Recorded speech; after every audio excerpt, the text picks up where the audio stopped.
Hello dear students, today we will discuss chapter 12 how heavy, how light. ठीक है, page number 145 take out your book और topic is post office. Before starting today's topic, let us revise what I have taught in previous class. Previous class में हमने क्या पढ़ा था? Topic हमने discuss किया था ब्रोकन स्टोन्स. कैसे अब्दू जो है ब्रोकन स्टोन का यूज़ करते हैं डिफरेंट मेजरमेंट को मालूम करने के लिए. 1 to 9, 1 से लेकर 9 तक वही 3 पीसेस से वो मेजरमेंट मालूम करते हैं. ठीक है, now let us see today's topic post office. Have you seen post office? क्या आपने कभी पोस्ट ऑफिस देखा है? हम लोग पोस्ट ऑफिस किस पर्पज से जाते हैं, हम वहाँ क्यों जाते हैं, वहाँ क्या वर्क होता है, पोस्ट ऑफिस में क्या क्या सेंड किया जाता है? क्या आपने कभी देखा है? जिन्होंने नहीं देखा वो वेकेशन में कभी पेरेंट्स के साथ ज़रूर जाएंगे. ठीक है, हम पोस्ट ऑफिस देखने और वहाँ मालूम करेंगे क्या क्या एक्टिविटी, क्या क्या वर्क होता है. ठीक है, तो first question is have you ever been to a post office? क्या आप कभी पोस्ट ऑफिस गए हो? तो what you will write? Yes, I have been to a post office. तो हम क्या लिखेंगे आंसर में? यस, अगर मैं अपनी बात करूं तो मैं गई हूँ, so I will write yes I have been to a post office. Now second question, what different things do people go there for? वहाँ हम लोग जाते हैं डिफरेंट थिंग रीजन से, डिफरेंट रीजन से जाते हैं. तो वो क्या क्या चीज़ें हैं? जैसे अगर हमको पार्सल करना है, लेटर सेंड करना है, मनी ऑर्डर करना है, तो हम लोग पोस्ट ऑफिस जाते हैं. तो क्या लिखेंगे आंसर?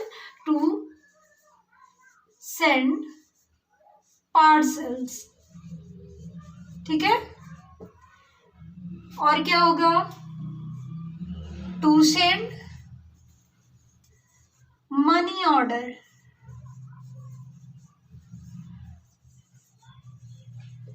और क्या लिख सकते हैं? मनी, टू सेंड मनी, ये भी हो सकता है. To send letter etcetera.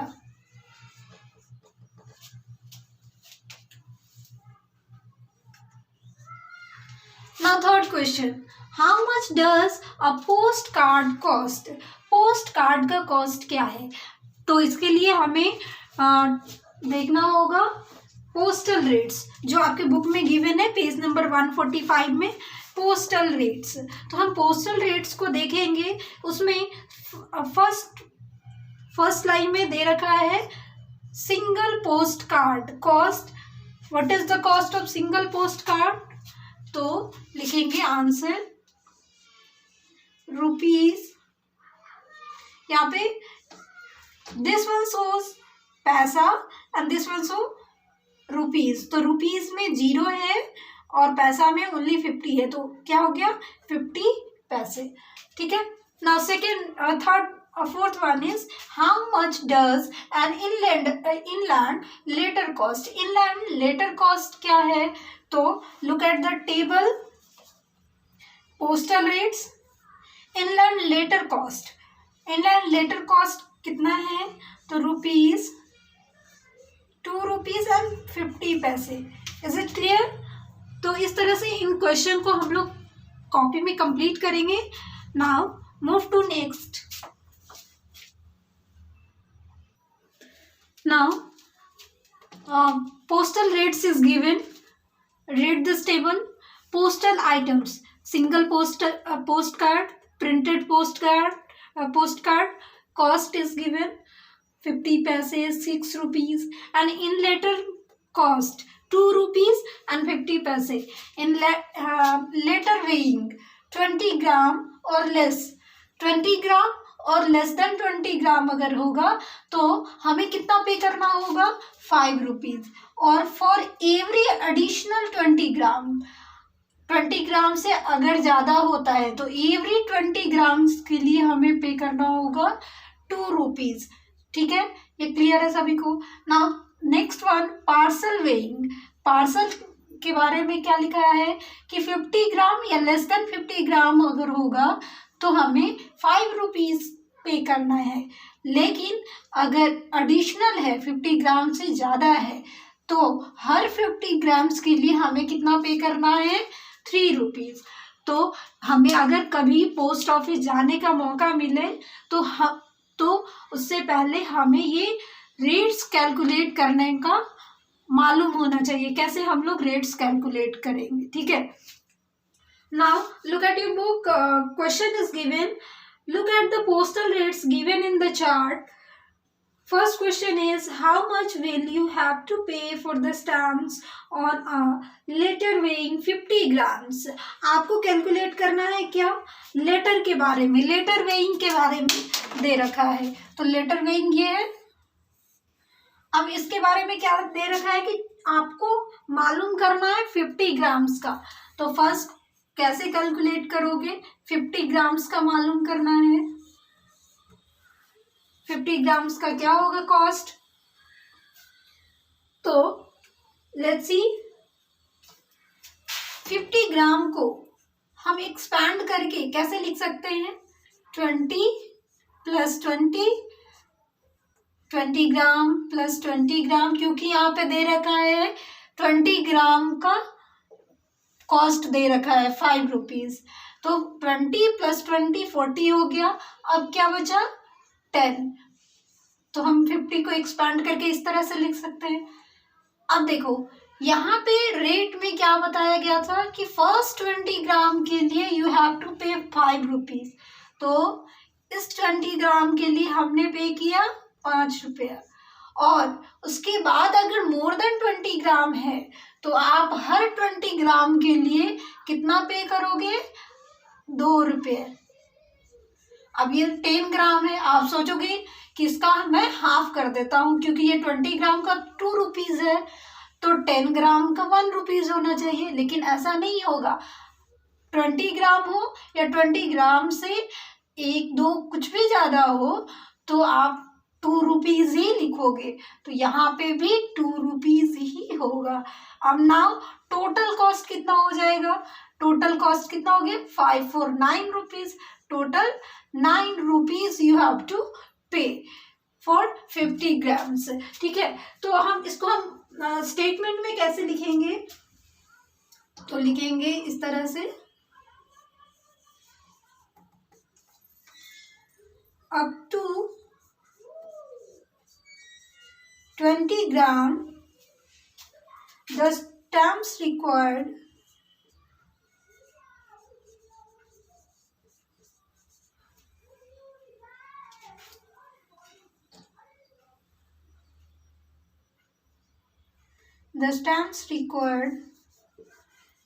पहले 20 ग्राम्स के लिए हमको कितना रुपया पे करना होगा, up to 20 grams the stamps required rupees 5 rupees का।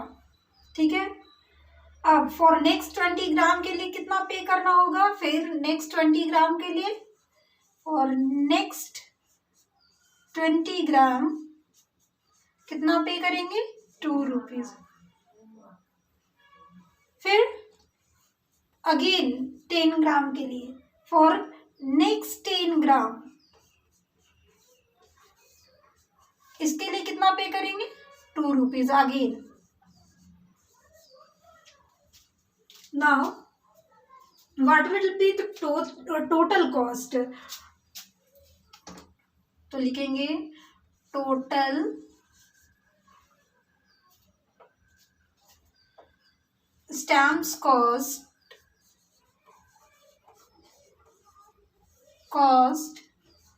इज इक्वल टू, इन सभी को ऐड कर दोगे तो कितना हो जाएगा, ₹9।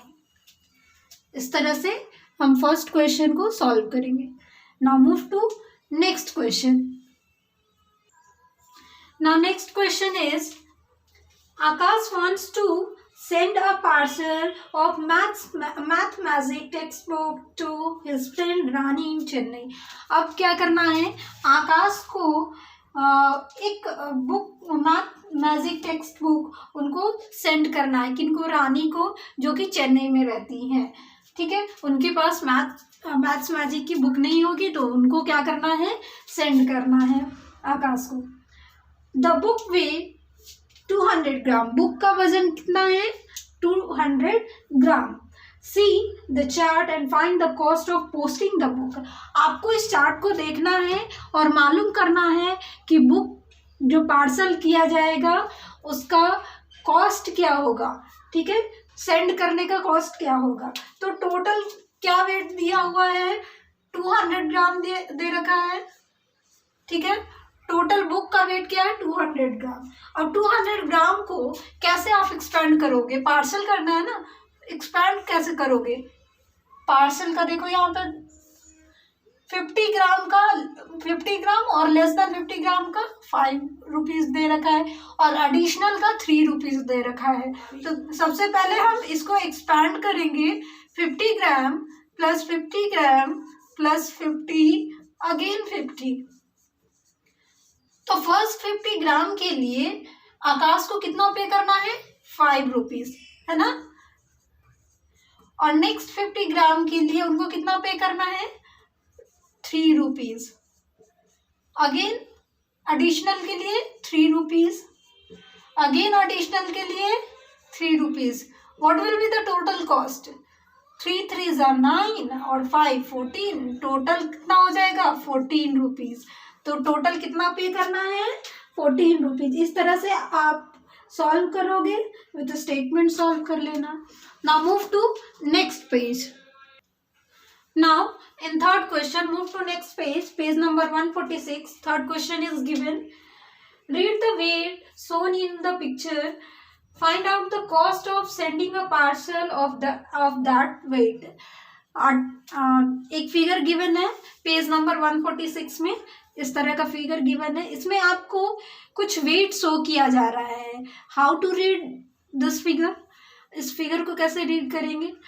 50 और 100 के बीच में देयर आर 4 स्मॉल डिवीजन, इनके बीच छोटे से 4 स्मॉल डिवीजन है और आपको रीड करना है कि ये जो एरो जो है ना, ये एरो क्या वेट को शो कर रहा है। ठीक है, 200 और 250 के बीच है, 200 और 250 के बीच है। ईच स्मॉल डिवीजन रिप्रेजेंट 10, हर एक स्मॉल डिवीजन कितना रिप्रेजेंट कर रहा है, 10।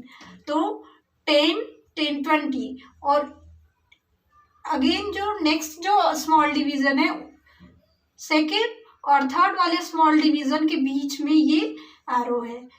ठीक है, तो 10 का हाफ क्या होगा, 5। तो 10 प्लस 10 20 और ये 5 25। तो 225 क्या होगा, पार्सल वेट 225 ग्राम। इस तरह से हम लोग लिख देंगे।